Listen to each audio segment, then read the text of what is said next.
Olá, meus queridos, sejam todos bem-vindos à nossa terceira aula da Jornada do Conhecer.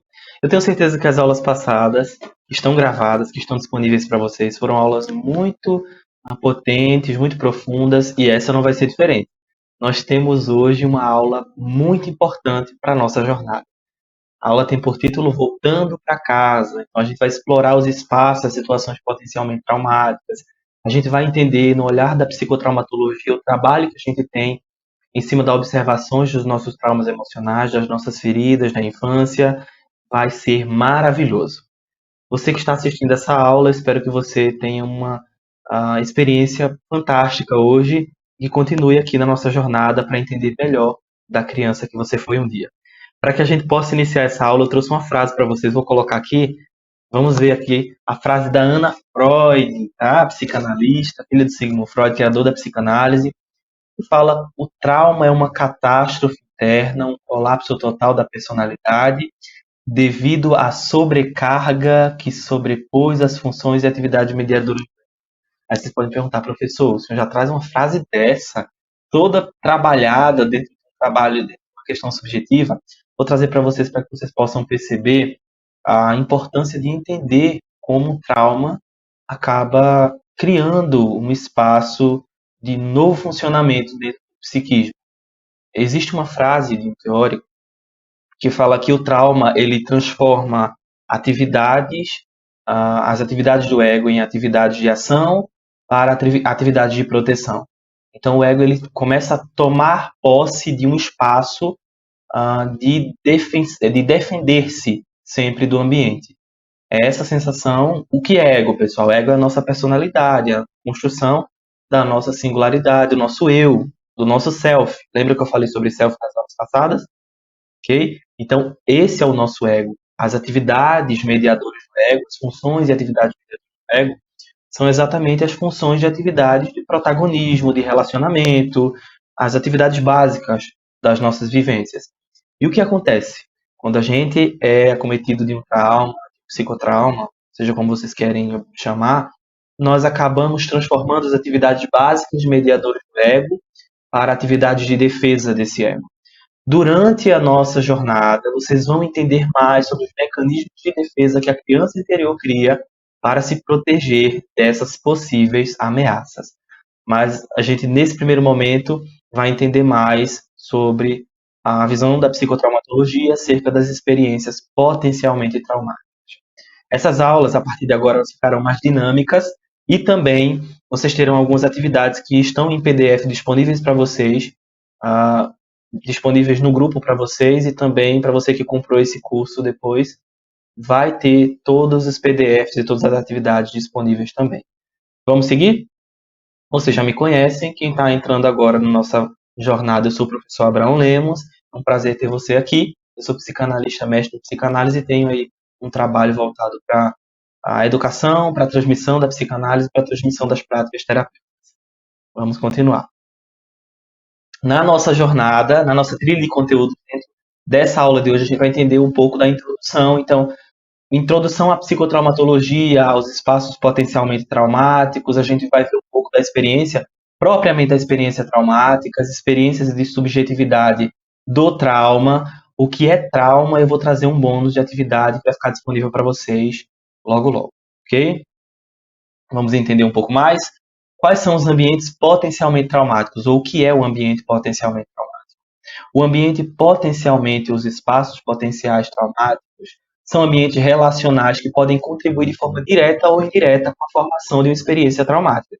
Então, nem sempre vocês lembram que essas aulas elas são as aulas terapêuticas, né? Então, eu vou sempre dar uma pausinha, pedir para que vocês possam pensar mais sobre isso, pedir para que vocês possam elaborar um pouco. Se vocês estão escrevendo aqui, anotem tudo que a gente está trazendo aqui e anotem também o que eu vou falando que não está no material, ok? Anotem as pedras aqui preciosas que eu vou soltando para vocês. Então, as experiências potencialmente traumáticas, elas podem surgir dentro de espaços, dentro de ambientes que são potenciais para isso, ou dentro de situações específicas, com figuras específicas. E por que eu trago isso para vocês? Porque voltando para casa, tá? Voltando para o espaço, voltando para um lugar onde a gente viveu, um lugar de dor, um lugar de sofrimento, infelizmente, muitas das pessoas elas ficam fixadas nesse lugar.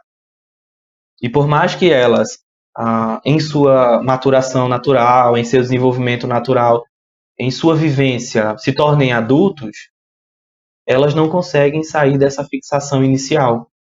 Então, o que eu trago para vocês hoje é essa possibilidade. Eu vou convidar vocês, através dessa aula terapêutica, a voltar para casa. No final, vocês vão entender mais sobre essa dinâmica. O conceito de trauma psíquico é entendido como decorrente de um acontecimento que abalou de tal forma o indivíduo e provocou modificações consideráveis no seu funcionamento psíquico. Aí as pessoas sempre me perguntam, professor, o que seria um trauma? Um trauma em si. O trauma, ele não é, de acordo com o Gabor Maté, um profissional que trabalha na área, um teórico e profissional maravilhoso que trabalha na área da psicotraumatologia. Gabor Maté fala que o trauma não é exatamente aquilo que aconteceu com a gente, mas o trauma é aquilo que aconteceu dentro da gente ou que nos aconteceu. Entenderam? O trauma é exatamente aquilo que aconteceu dentro da gente.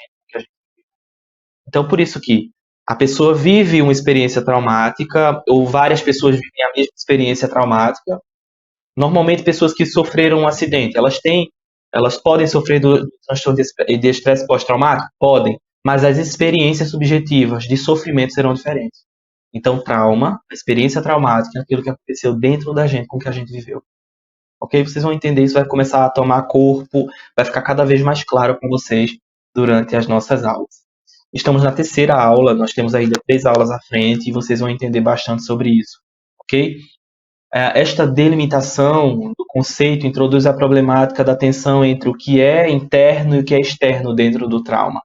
E trazer para vocês essa possibilidade de pensar o trauma como experiência subjetiva é trazer para vocês uma apropriação às angústias, às dores, às necessidades da nossa criança interior, certo? A nossa criança que sentiu, que chorou, que percebeu, que desejou e que não, de algum modo, não conseguiu ter esses objetos de desejo e satisfação concedidas a ela. Essa tensão, ela resulta, então, em acontecimentos e experiências subjetivas para cada indivíduo. Então, quando eu trago experiência traumática, existe até outras nomenclaturas para o que se fala em psicotraumatologia como experiência propriamente traumática. Então, nós temos a experiência traumática, a visão a experiência vivencial, nós temos o acoplamento também. Então, isso aí vocês vão entender no decorrer. Eu quero trazer algo mais dinâmico, algo mais palpável para vocês quando a gente trabalha com a nossa criança interior. Esse é apenas o início da nossa aula. Vamos lá? Vamos falar um pouquinho sobre a exposição traumática. Então, a exposição prolongada a múltiplos eventos traumáticos de natureza interpessoal. O que são múltiplos eventos traumáticos de natureza interpessoal? São eventos relacionais difíceis, são problemas de relacionamento dos pais, são cargas vivenciais. Então, a criança vai crescendo e cuidar dos irmãos. Ok? Então, a todo momento aqui, enquanto eu estou fazendo essa aula, estou fazendo para vocês isso, eu quero que vocês olhem para dentro, que vocês possam pensar mais sobre isso. Ok? Essa é a experiência que eu quero criar aqui dentro. E que eu pretendo que já está sendo criada desde a nossa primeira aula. Então, a gente vai entender que múltiplos espaços prolongados de eventos traumáticos com a natureza interpessoal, então eventos relacionais, dificuldades dos pais, punições severas, ambiente hostil, ambiente agressivo, ameaças, eles trazem uma experiência conflituosa no desenvolvimento da criança. Isso nós sabemos, mas eu vou trazer uma coisa específica para vocês dentro desse espaço, quando a gente entende a exposição traumática. Quando a gente trabalha com o desenvolvimento da criança, eu estudo bastante sobre o desenvolvimento da criança, sobre o apego. Vocês lembram que eu falei sobre apego aqui nas aulas passadas e tudo mais? A gente percebe, então, que alguns sintomas psiquiátricos não considerados com diagnóstico psicopatológico de transtornos do estresse pós-traumático, eles estão dentro de uma experiência potencialmente traumática ou depois dessa experiência. Tá? Como assim, professor? A ideia é pessoas sem um diagnóstico de transtorno de estresse pós-traumático, acabam tendo experiências subjetivas sintomáticas, tá? Depois de passarem por uma experiência ou por algo que remete a um desconforto, uma angústia. Então, existem pessoas que não foram diagnosticadas com estresse pós-traumático, então elas não tiveram um período de grande estresse, de grande desafio na sua vida, não existiu. Vou colocar aqui de forma bem didática para vocês, tá? Não aconteceu um acidente, não aconteceu uma perda significativa, não aconteceu, mas a pessoa sofre com angústia decorrente de uma exposição traumática prolongada, certo? Prolongada. Essas situações negativas e crônicas durante a infância, que não exatamente causam o transtorno de estresse pós-traumático, podem causar, mas não exatamente vão causar essa psicopatologia. Elas podem causar expressões conflituosas na natureza interpessoal da pessoa. Então a pessoa vai depender, vai se tornar um dependente emocional, a pessoa vai desenvolver vícios, ela pode desenvolver um transtorno de personalidade, ela pode desenvolver um transtorno voltado para a questão emocional e psíquica, ela pode desenvolver aí um processo psicossomático, ela vai sofrer de alguma forma. Aí eu quero que vocês olhem para vocês agora e percebam quão simbólico talvez é a forma como a gente entende o que é sofrer alguma coisa. Já pararam para observar o quão simbólico é sofrer alguma coisa, o quão muitas vezes é subjetivo em si mesmo sofrer algo? Pensem um pouco sobre isso. O quão simbólico e quão subjetivo é sofrer alguma coisa. Percebem? Quando a gente estuda psicotraumatologia, a gente entende muito esse trabalho dentro do trauma como um trabalho de formiguinha, um trabalho que você não consegue, na verdade, estudando e trabalhando com a psicotraumatologia, você não tem ali um resultado instantâneo, porque trabalhar com a experiência de uma exposição traumática na infância é uma desconstrução. É uma desconstrução. Então, o que estamos fazendo aqui? Nós estamos buscando desconstruir muita coisa. Desconstruir, pessoal. Nós estamos buscando desconstruir. Certo? Então, a ausência de um diagnóstico fidedigno para essas vítimas, para vítimas de experiências ou de exposições prolongadas a experiências traumáticas, elas dificultam o trabalho, o método de tratamento dessas pessoas. Aí vocês vão me perguntar, mas professor, por que o senhor está trazendo isso aqui? Porque eu quero que vocês entendam que a nossa realidade, se nós somos colocados em uma realidade extremamente conflituosa na infância, na fase adulta nós podemos adoecer, nós podemos sentir questões somáticas, psicossomáticas, só podemos sentir dores no corpo, dores em alguma área, ou até mesmo questões psicopatológicas e não sabemos de onde vem aquilo, porque não está expresso para a gente, não está expresso para a gente. De onde vem isso aqui? A pergunta é de onde vem isso aqui? Eu não sei de onde vem. É, na verdade, a exposição traumática. E aí, por isso que eu convido hoje vocês a voltar para casa, retornar para casa. Ah, não, professor, mas a minha casa era difícil, a minha casa era conflituosa, a minha casa era assustadora. Nós vamos voltar aos poucos, tá, pessoal? Nós vamos voltar aos poucos. Na próxima aula a gente vai se reencontrar com a criança, vai ser todo aquele, vai ser um método humanizado. Nosso trabalho é um método humanizado, tá bom? Então, por que eu estou explicando para vocês sobre a psicotraumatologia, sobre o trauma? Porque o trabalho enquanto adulto, olha só, interessante, a gente observar isso. O trabalho de acesso à criança interior, ele precisa ser um trabalho consciente. Eu preciso entender conscientemente como e por que eu preciso acessar a minha criança interior. Ser adulto é ser consciente, ou não? Então, o trabalho com a criança interior é um trabalho consciente, ok? Claro que a gente vai acessar questões inconscientes, mas o nosso trabalho ele é propriamente consciente. Por isso que a gente precisa estudar mais sobre isso. O indivíduo procura sustentar uma ilusão de independência, suspenso por um desenraizamento de suas origens, o que irá acarretar falhas graves nas suas capacidades relacionais. O Kahn traz isso aqui. Eu quero trazer para vocês uma coisa bem interessante. Por que eu trouxe exatamente isso? Porque quando nós somos expostos a experiências potencialmente traumáticas na infância, nós queremos fazer o quê? Um desenraizamento. Nós queremos sair da nossa infância. Nós não queremos contato com a nossa infância. Tá? Então, o que a gente vai propor? Voltar para as nossas raízes. Tá? Ah, dói, professor, dói muito, dói. Tá? É difícil.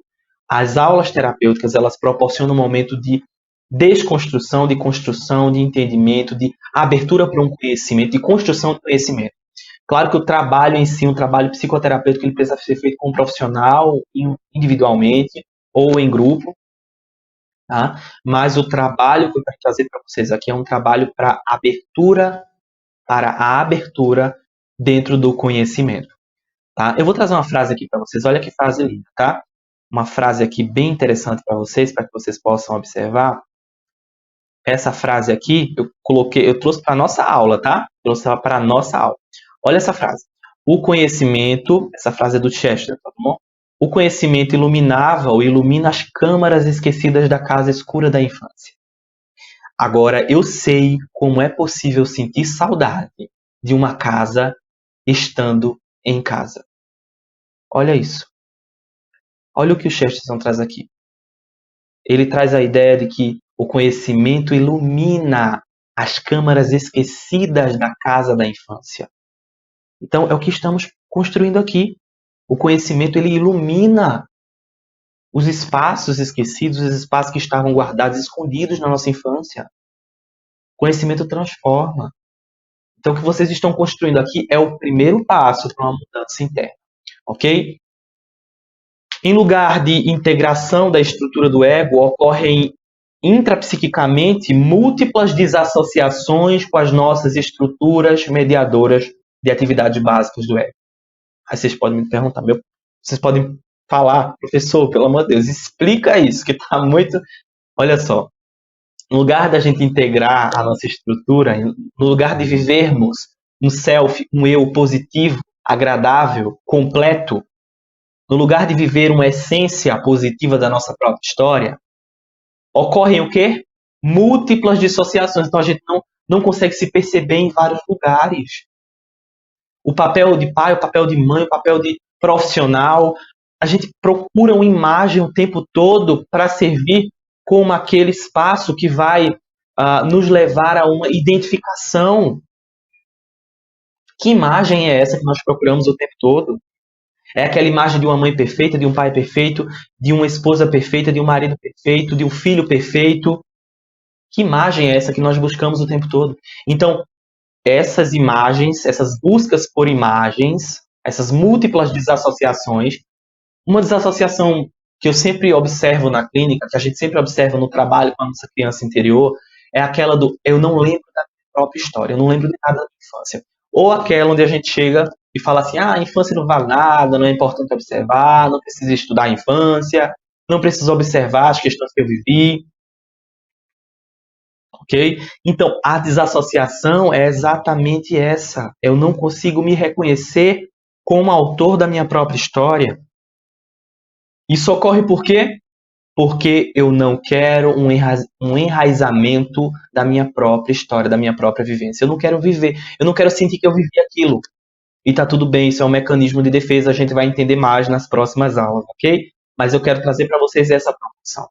Sintomas que os traumas emocionais eles podem causar, tá? Ou melhor, sintomas que nós temos normalmente quando, não claro em todos os casos, mas em alguns casos isso pode ser muito específico, muito explícito, ok? Principalmente a questão da psicossomática, quando a gente não tem uma resposta clínica expressa sobre aquilo, um diagnóstico clínico sobre aquilo. Então, os sintomas dos traumas, os sintomas que transcorrem sobre a vida das pessoas. Eu sempre observo que o corpo é como uma tela. O corpo é como uma tela. A vida é como uma tela.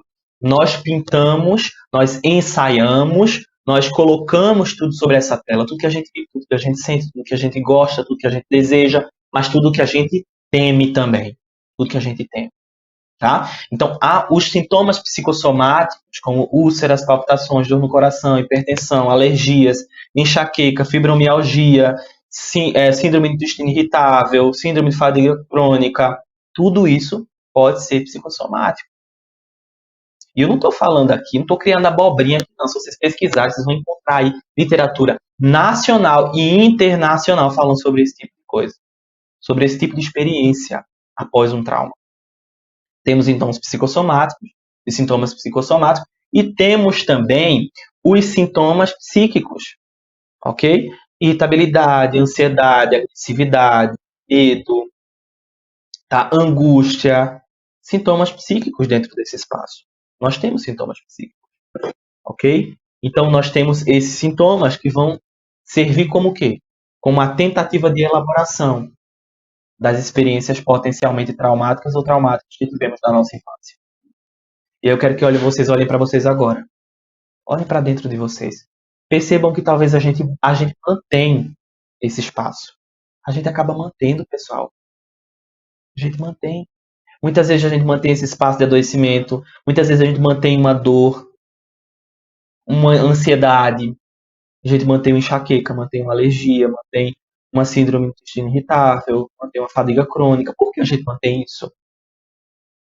Experiência clínica me mostrou, a experiência clínica me mostra o tempo inteiro que muitos dos pacientes eles chegam na clínica e eles estão tendo sintomas psicossomáticos sem explicação clínica médica, né? Explicação clara clínica médica.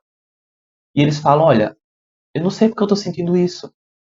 Aí a gente olha a infância, a criança interior adoecida, a criança interior aprisionada, a criança interior enrijecida, a nossa criança interior. Vocês lembram que na última aula eu falei sobre a criança sol, a criança sombra, toda essa dinâmica para que a gente abrace a nossa criança. Hoje a gente vai voltar para a nossa casa, ou para qualquer espaço que a gente viveu que foi difícil, tá? Lembrando, pessoal, respirem fundo enquanto a gente faz o trabalho. Se vocês quiserem dar uma pausa no vídeo e voltar um pouco depois, tá? Respirem, eu estou acompanhando vocês, não qualquer dúvida, qualquer questão, estou por aqui acompanhando, tá bom? Outros sintomas são sintomas sociais, queda de produtividade do trabalho, conflitos com familiares e amigos, tendência ao isolamento, apatia, são sintomas sociais, relacionais e também são sintomas de traumas emocionais não resolvidos ou da experiência potencialmente traumática que vai sendo prolongada. O que é uma experiência potencialmente traumática prolongada? É aquela onde a gente vive uma infância inteira sob uma tensão. Já pararam para observar muitas vezes a infância inteira sob uma tensão? Será que você que está assistindo essa aula terapêutica, nós que estamos aqui, será que a gente não viveu essa infância inteira sob uma pressão? Que pressão é essa? De ser melhor, de ser perfeito, de buscar ser amado, de não entender onde está o amor, qual a expressão desse amor, de não se sentir apto a esse amor, de não se sentir apto para a vida, de não se sentir acolhido, amado, respeitado, validado. Olha a pressão que uma criança vai carregando a vida inteira. E aí cresce com uma criança interior ferida. Por isso que a gente está aqui, né? Estudando sobre isso. Ao contrário do que se acreditava, as pesquisas recentes apontam que não existem fatores traumáticos universais. Isso porque cada pessoa compreende e percebe a realidade de uma forma muito particular. Sendo assim, o que é entendido como traumático para alguém pode não ser para outra pessoa. Os traumas, eles então têm raízes de diversos transtornos psíquicos, eles podem ocasionar diversos transtornos psíquicos. E o que são transtornos psíquicos? São dificuldades ou desassociações dentro do próprio psiquismo, dentro do nosso psiquismo. O que é psiquismo? A nossa construção interna. Tá? Dentro da psicanálise, a gente acredita que seria o id, ego, superego, inconsciente, pré-consciente, consciente. Quem é psicanalista sabe. Mas o psiquismo, de forma lúdica, de forma didática, para a gente possa entender. O psiquismo é o nosso mundo interno, ok? E essas desassociações são conflitos dentro dele. Então, o que é conflito, o que é trauma para um, pode não ser trauma para o outro. Inclusive, o Freud explica, o Freud, criador da psicanálise, fala que o primeiro trauma do ser humano é o nascimento. Então, saiu para fora já está traumatizado, olha isso. Porque a gente sai do quê? Do útero, que seria o céu para a criança. Mas saiu lá, caiu aonde? Se eu saio do céu, eu caio onde? Na terra. A terra é difícil, a dificuldade. Primeira dificuldade da criança, sabe qual é a primeira dificuldade da criança? Vou deixar vocês até pensar. Mas a primeira dificuldade da criança é respirar. Porque isso é clinicamente provado, está cientificamente comprovado. O pulmão da criança ele está fechadinho. A criança vai respirar, o pulmão tem que se expandir para receber o ar que a criança está inalando. A primeira dor que a criança sente é respirar. Algo normal, algo natural e fundamental para a vida. Então, o primeiro trauma, Freud explica, ele diz que é o nascer. Eu nasci, eu já não tenho essa facilidade que a vida intrauterina dava, e confortável, de algum modo. Mas trazendo para vocês aqui de forma explícita e bem específica, eu quero que vocês entendam que essa aula de hoje ela é uma aula, vocês perceberam que é uma aula bem potente, uma aula que a gente tem um conteúdo bem forte, mas eu quero que vocês entendam nesse primeiro momento que sim, a gente pode acabar percebendo que nascemos e crescemos em um ambiente com diversas experiências potencialmente traumáticas. Então, aí eu olho para minha infância, você olha para sua infância e diz, não, professor, mas talvez eu não tenha sofrido nenhum trauma específico. Sim, mas será que você não foi invalidado na infância? Será que você não foi invalidada na infância? Será que você não vai percebendo que a infância inteira você estava sob uma tensão? E esta tensão, ela é potencialmente traumática. Ok? Vamos passando aqui. Quando o eu, o self, o ego da gente, não tem em sua disposição métodos adequados para enfrentar eficientemente os seus sentimentos de culpa e ansiedade, vem a necessidade de repetir certos atos de modo obsessivo ou no movimento regressivo, recorrer à onipotência e à negação. Melanie Klein, psicanalista maravilhosa, teórica da psicanálise. Trabalhava com crianças e falava sobre essa questão da experiência potencialmente traumática. Mas observe isso aqui. Observa isso. Olha o que a Melanie traz aqui. A Melanie fala assim: quando nós não temos à nossa disposição métodos adequados para enfrentar as nossas angústias, a nossa culpa, a ansiedade que foi colocada sobre nós, ou a culpa que foi colocada, que nem às vezes a culpa nem nossa, né?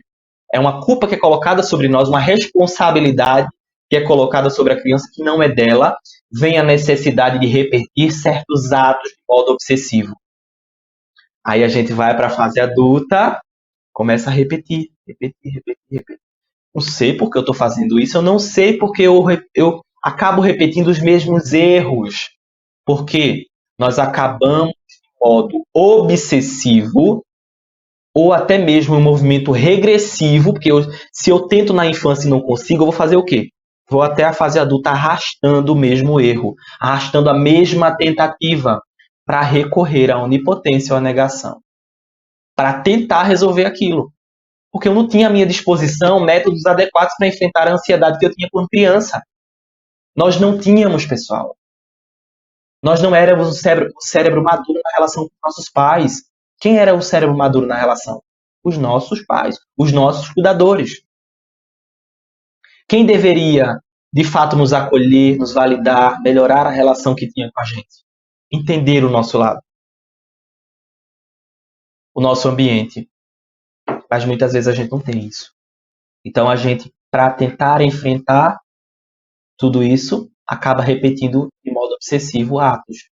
Atos como explosões emocionais, raiva, fúria, medo, choro, angústia, isolamento. Atos e mais atos, ok? Tanto atos relacionais quanto também atos internos psíquicos. Vamos lá para as próximas. Na medida em que o eu foi expulso de si mesmo por uma invasão interna, que é, na verdade, a entrada do trauma, a entrada da experiência traumática, ainda que seja uma invasão por um imenso vazio, torna-se necessário colocar a sombra desse objeto para fora, a fim de que o sujeito se reabite. Lindo isso aqui, né? É forte e muito lindo ao mesmo tempo, é eficiente no nosso trabalho, um trabalho que a gente tem aqui nessa aula terapêutica. À medida que a gente vai expulsando a nossa verdade de si, à medida que a gente vai dizendo, eu não mereço isso, eu não quero isso para mim, esse não sou eu, a gente vai evitando ser quem a gente é para tentar se adaptar ao ambiente. À medida que a gente vai fazendo isso, o que pode nos ocasionar é que um imenso vazio vai tomar o lugar desse espaço. Vai tomar o lugar nesse espaço, na verdade. Então, torna-se necessário que, em algum momento da nossa própria história, que nós possamos colocar a sombra desse objeto para fora, a fim de que o nosso sujeito volte a reabitar dentro de si. E é isso que isso que a gente vai aqui dentro buscar. É isso que eu vou mostrar para vocês aqui. É isso que nós vamos juntos encontrar nessas aulas terapêuticas. Colocar essa sombra desse objeto para fora. Como a gente coloca essa sombra de objeto para fora? Primeiramente, a gente precisa voltar. Aí tem os passos. Vocês lembram que tem os passos? Primeiro, a gente encontra a criança perdida. Será que a minha criança foi perdida? Encontra a criança perdida. Depois, a gente vem para outro método. A gente vai para o método de voltar para casa. Voltar para essa criança. Tá? A gente volta para essa criança. Então, primeiro a gente vai ver a criança perdida, como eu falei para vocês, como trouxe para vocês. Depois a gente vai para as necessidades da criança. Você lembra que na aula passada nós tivemos as necessidades da criança? Lembram? As necessidades emocionais da criança, as feridas emocionais. Então a gente vê se a criança foi perdida ou não, se está perdida ou não. Depois a gente vai ver as feridas emocionais para observar quais são as experiências traumáticas. Depois vai para um espaço e volta para a nossa infância de fato. A gente só consegue colocar a sombra do objeto opressor para fora se a gente entende que a nossa criança está ali, está em algum lugar, está fixada em um ambiente potencialmente traumático. É isso que a gente vai descobrir hoje. Se o nosso ambiente ele for um ambiente fragilizado, um ambiente hostil, eu vou trazer para vocês daqui a pouquinho quais os ambientes para que vocês consigam perceber. Ok? Vamos lá para os 3 efeitos do trauma. Primeiro efeito, o efeito deshistoricizante do trauma, o sujeito fora do tempo. Então, o sujeito ele não se reconhece na história dele. Ele diz, não, eu não tenho essa história não é minha, eu não quero ela. Então, ele tira a própria história, ele sai do tempo. Como a gente pode melhorar isso? Criar a autoconsciência, a autorresponsabilidade, um ambiente temporal dentro da própria história. Isso aqui a gente vai trabalhar na nossa atividade, que vai ficar em PDF disponível para vocês, ok?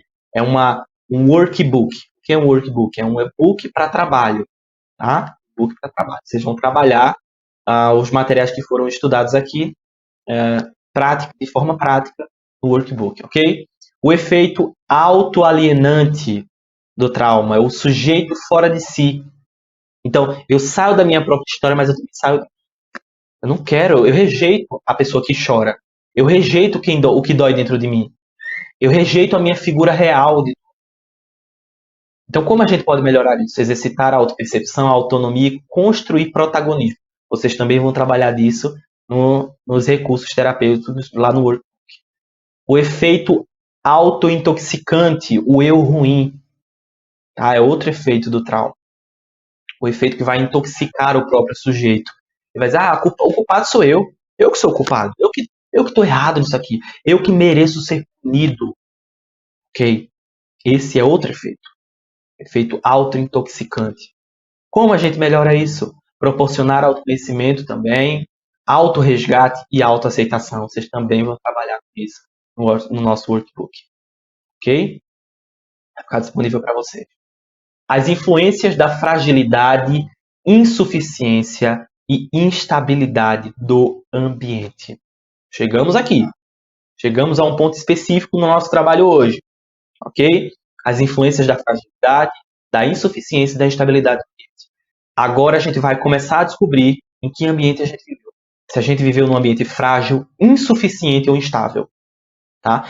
Ou se a gente viveu nesses 3 ambientes.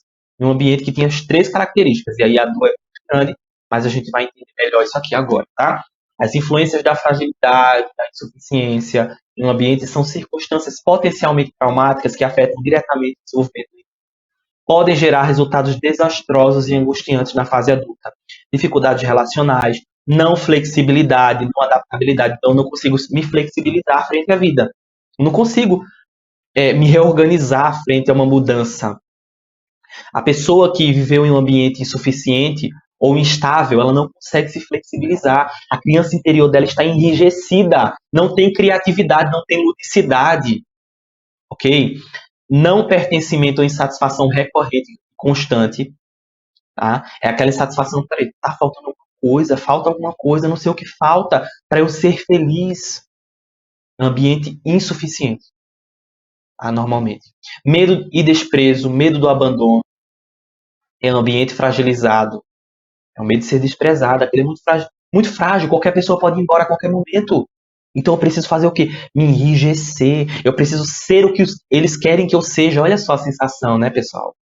Olhem para dentro de vocês. Eu quero que vocês percebam se algumas dessas, não todas, na verdade, a maioria das pessoas tem uma ou outra sensação. É uma sensação, tá? É uma proporção da nossa criança interior. Isso pode acontecer. Tá tudo bem a gente perceber isso agora, tá? Medo de desprezo e abandono, mecanismos constantes para a obtenção de prazer e evitação do desprazer.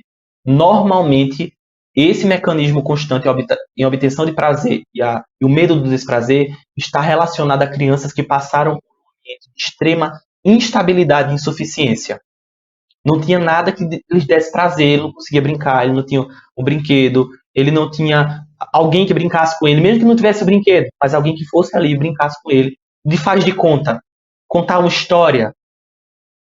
Eu escutei uma psicopedagoga falando que a criança, ela sente parte da família, ela se sente parte da história dos pais quando ela escuta os pais contarem uma história para ela. É muito lindo a gente ouvir uma história dos nossos pais, né? Quando o pai fala, olha, na sua época eu fazia isso, eu pulava corda, eu subia. Vamos fazer isso? Isso é muito importante para a criança. Então, muitas vezes a gente é aberto à história dos nossos pais, é aquilo obscuro, aquilo guardado. Ah, porque foi muita dor, foi muito sofrimento. Não, em minha infância foi terrível. Aí automaticamente a criança guarda o quê? Não, a infância é ruim. A infância não pode ser aproveitada. A sensação pode ser essa, tá? Então, o que a pessoa vai fazer na fase adulta com essa criança adoecida? Vai buscar sempre o prazer e vai sempre evitar o desprazer, ok? Pavor paralisante, desconforto ou dor, tá? A pessoa tem medo, tem pavor que paralisa ela frente ao desconforto ou à dor. E o desconforto ele pode estar numa adaptabilidade, numa flexibilidade que o indivíduo tem que tomar frente à vida. Aí a pessoa paralisa. Toda vez que ela vai tomar uma atitude, ela paralisa frente àquela atitude, ela não consegue saber o que fazer. Ela precisa que uma autoridade, uma pessoa de muita autoridade, muita liderança, escolha o que ela vai fazer. Olha a sensação infantil por trás disso, né? E onde aparece isso? Em um ambiente extremamente instável, sem uma figura que irá ajudar aquela criança. Ela sente muito isso, ok? Vamos aqui agora para os ambientes potencialmente traumáticos. Eu quero que vocês olhem para a história de vocês agora e percebam se vocês não cresceram, não se desenvolveram dentro desses ambientes, ok? Importante vocês observarem isso. Lá no workbook vocês vão poder escrever mais sobre isso, vocês vão receber o workbook em PDF, vocês podem imprimir ele ou até mesmo escrever o que é solicitado no workbook no caderninho para vocês poderem analisar, ok? Ambiente fragilizado, primeiro ambiente fragilizado, sem referências de proteção, sem afetividade, sem aceitação, não tem acolhimento, é um ambiente insustentável, uma imagem distorcida, não existe congruência no ambiente, não existe congruência. Um ambiente fragilizado. Pensem um pouco sobre isso. Olhem para dentro de vocês, vocês percebem que talvez o ambiente estava fragilizado quando vocês eram crianças? Um ambiente que não tinha proteção, não tinha referência de afetividade, de aceitação, de acolhimento. E não é que as pessoas só não aceitavam você, as pessoas não se aceitavam no ambiente. Era briga o tempo todo, era instabilidade, era imagem distorcida, incongruência. O que é incongruência? O pai fala uma coisa, a mãe fala outra, eles não conseguem cumprir o que eles falam. Então é insuficiente, é frágil, na verdade, é fragilizado, ok? O que a criança vai carregando e o que ela leva para a fase adulta? Ansiedade, sentimento de insuficiência, de impotência. Então é aquela coisa, olha, eu sou suficiente, ninguém vai me aceitar, não dá para mudar a situação que eu estou, não dá para mudar, não dá para colaborar com a situação de ninguém, eu não consigo melhorar, estou sempre ansioso, a sensação é essa, ok? Ambiente insuficiente, sem recursos básicos à manutenção do bem-estar físico e emocional, segurança e satisfação da criança. Não conseguem suprir as necessidades básicas do indivíduo. Necessidades básicas, pessoal, desse indivíduo. Então, normalmente, isso aí é em um ambiente onde extremamente pobre, uma criança que nasceu em extrema pobreza ou que nasceu em um ambiente escasso, cheio de escassez, cheio de muita fragilidade em recursos, ok? E às vezes não é exatamente por conta dos pais, dos responsáveis, é porque eles não conseguiam manter. A situação real era essa. Talvez a família não conseguia, não tinha condições para manter a segurança e a satisfação e manutenção física e também, de algum modo, emocional da criança. Isso, de algum modo, vai ao encontro do emocional da criança. Então, o que é que a criança sente e o que ela constrói na fase adulta? A sensação de vazio, incompletude, medo, instabilidade comportamental. A criança nunca tinha, ela nunca podia ter nada. Ela nunca tinha nada, ninguém colaborava com ela, ninguém dava nada a ela, tanto físico quanto emocional. Não existia segurança, não existia um espaço de melhora. Eu ouvi de uma pessoa, tempo desses, ela falando que quando ela era criança, ela perguntou ao pai, ela perguntou ao pai dela se a vida era só isso: crescer, trabalhar, cuidar dos filhos e morrer. E o pai falou: só isso. E ela cresceu com essa crença, que a vida era apenas isso, que não passava disso. Ambiente suficiente. A vida era escassa. Será que a gente não foi apresentado assim? A nossa vida, a nossa existência? Será que nós não fomos apresentados à existência dessa forma? Percebem? Percebe como é forte? Será que a gente não foi apresentado exatamente a esse espaço? E a insuficiência, ela parece que não fica só naquele ambiente, ela vai para a vida inteira. É a sensação de incompletude, de vazio, parece que falta alguma coisa, mas eu não consigo encontrar. Será que a gente não nasceu e cresceu em um ambiente suficiente? Qual foi o ambiente que a gente cresceu? Infelizmente, que a gente veio desenvolver-se nesse ambiente potencialmente traumático. Né? Ambiente instável. A criança não nota congruência na fala e no comportamento dos pais e adultos. Existem controvérsias angustiantes e sem respostas. Dúvidas amedrontadoras e imposições radicais e destrutivas. Certo? Olha só. A criança ela não nota congruência no comportamento dos pais. Parecem duas crianças também. Os pais parecem crianças. Existem controvérsias que são angustiantes. Não existe resposta para as dúvidas da criança. Como? Por que mamãe bate no papai? Por que papai bate? Não existe uma resposta para isso. Ambiente instável. Por que eu apanho? Por que eu sou punido o tempo todo? Por que gritam comigo o tempo todo? Dúvida angustiante. Dúvida que amedronta. Imposições radicais e destrutivas são punições, gritos, xingamentos, imposições mesmo, até mesmo frente a outras pessoas, tá? Não só dentro de casa, mas frente a outras pessoas. Então, ambiente instável. O que a criança acaba tendo, o que cresce e também continua a nutrir isso. Ansiedade, sensação de alerta constante, tendência ao controle e à manipulação, dificuldades relacionais. Então, aquela ansiedade, aquela rigidez que não sabe de onde vem, é a sensação constante de alerta, é a tendência a controlar, a tentar controlar e manipular situações, porque ela sabe que se ela não controla, inconscientemente ela percebe que se ela não controla, ela tem a sensação de que tudo vai por água abaixo, é muito instável, nada é estável, nada fica, nada é forte, entende? É tudo destrutivo.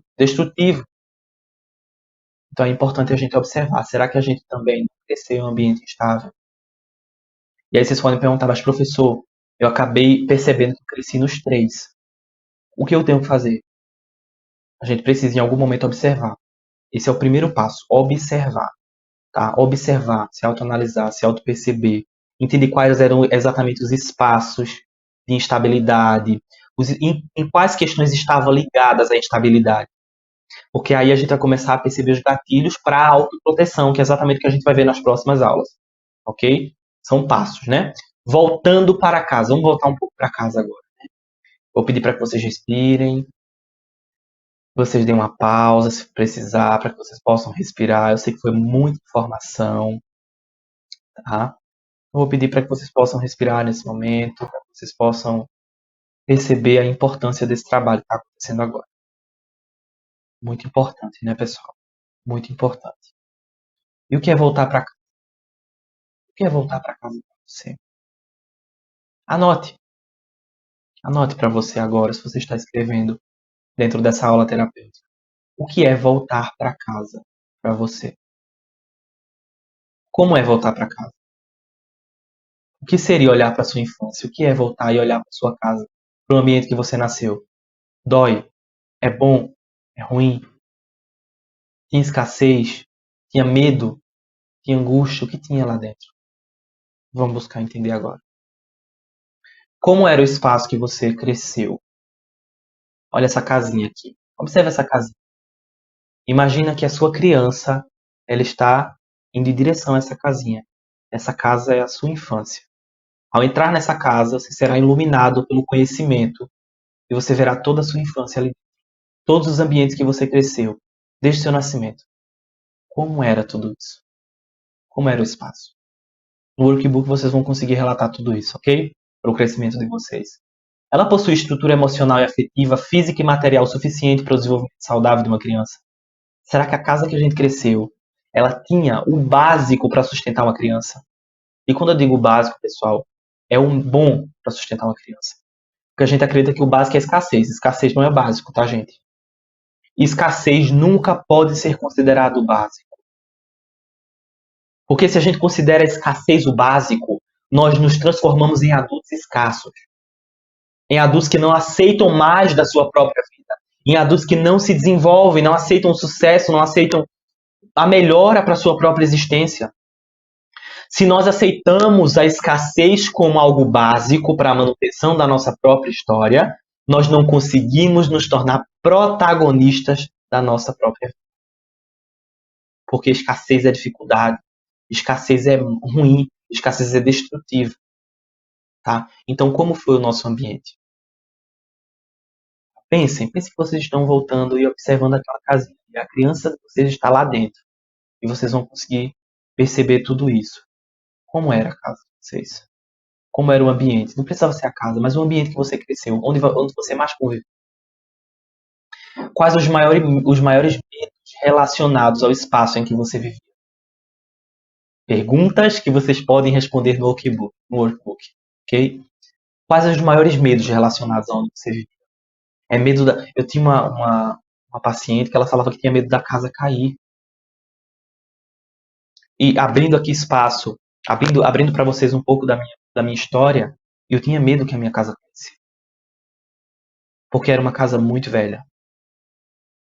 Então, quando chovia, pessoal, o telhadinho aqui no Nordeste, sou nordestino e no Nordeste, vocês sabem, casa, nós chamamos de casa de taipa, ou casa, uma casa pequena, uma casa antiga, telhadinho muito baixo, telhado da cozinha, feito de madeira pura. E eu tinha muito medo, eu olhava para cima, era muito próximo a mim, aquele medo daquela casa desabar. Olha a dor de uma criança quando ela enxerga que é tudo tão instável. Então olhem para dentro de vocês, essa aula ela precisa ser terapêutica, como o nome diz. Olhem para dentro de vocês, será que quando vocês olhavam para a casa de vocês, eu tenho uma paciente que ela falava que ela não conseguia aceitar a realidade próspera dela, a realidade abundante dela, porque é como se ela não fosse apta para aquilo, é como se ela não fosse aceita dentro do ambiente de estabilidade que ela tinha criado. Aí eu trouxe para ela, eu disse, olha, observa a sua volta. A casa que você cresceu era assim. E ela começa a chorar e diz, não, não era assim. Eu digo, então traz a sua criança. Então eu vou pedir para que vocês agora observem o ambiente que vocês estão nesse momento, na casa de vocês, o ambiente de vocês. Olhem em volta. Será que essa casa é um contraste com a casa que vocês tinham na infância? Se for um contraste, eu vou pedir para que vocês convidem mentalmente a criança de vocês a se aproximarem ludicamente dessa casa de agora, da casa real de vocês, da casa atual, para que vocês possam perceber que o conforto está aqui, que existe prosperidade, que talvez exista algo que possa confortar essa criança. Existe a visão de um adulto aqui. Então, será que existiam medos simbólicos e reais também? Os medos que nós tínhamos na infância eram simbólicos e reais ou eram apenas simbólicos? Na maioria das vezes, as crianças sentem medos simbólicos e reais, ok? Então é uma mescla, certo? Eu espero que essa aula de hoje ela tenha sido uma imersão dentro dos espaços que nós vivemos. O workbook vai fazer com que vocês consigam ter respostas mais assertivas acerca do que vocês trabalharam aqui hoje. Respira fundo que eu vou trazer agora um texto sobre a criança interior. Ela a quem dou nome está chorando em sua cela. Eu ando sempre ocupado, construindo uma parede em sua volta, e ao mesmo tempo em que esta parede sobe, dia após dia em direção ao céu, vou perdendo a visão do meu verdadeiro ser em suas escuras sombras. Orgulho-me desta grande muralha, eu a reforço com pó e areia, com medo de que nenhum mínimo buraco seja deixado para que aquela que carrega meu nome, como resultado deste cuidado todo, volte perdendo a visão de um verdadeiro ser. Olha esse texto aqui. Será que a gente não tem feito isso? Não tem colocado o nosso verdadeiro ser, nosso verdadeiro self, a nossa verdadeira essência dentro de uma muralha, com medo que ela transborde e saia dali, porque a gente tem medo, de fato, de enxergar as dores que ela carrega. Muitas vezes a gente faz isso, mas não tem como não transbordar. Ela vai sair por algum lugar. E por onde ela sai? Pela via da palavra, pela via do sintoma, ela sai pela via relacional, pela nossa existência, pelo nosso protagonismo, pela nossa atuação em vida. Então que hoje nós possamos entender que nós estamos sendo convidados a, se for possível, abrir uma grande porta nessa muralha simbólica, e entender que a nossa criança ela pode ser convidada a vir, a ir, quando for preciso. E que nós podemos construir lá dentro dessa muralha, um grande oásis para que essa criança consiga viver em paz com a sua verdadeira essência. Eu espero que essa aula tenha sido muito agradável para você, potente, transformadora como foi para mim. Ter você aqui na jornada é algo que me impulsiona na missão que eu e que você tem. Me impulsiona a enxergar melhor, impulsiona a entender que nós, enquanto seres, enquanto pessoas, estamos aqui por um propósito. E que você está aqui dentro também para perceber esse propósito com mais clareza. Eu espero que você tenha cada vez mais se aproximado da sua infância. Esse é o propósito das nossas aulas terapêuticas. E que essa aula tenha sido agradável, muito importante para você, construtiva. Eu agradeço por sua confiança e te aguardo na próxima aula. Até logo. Tchau, tchau.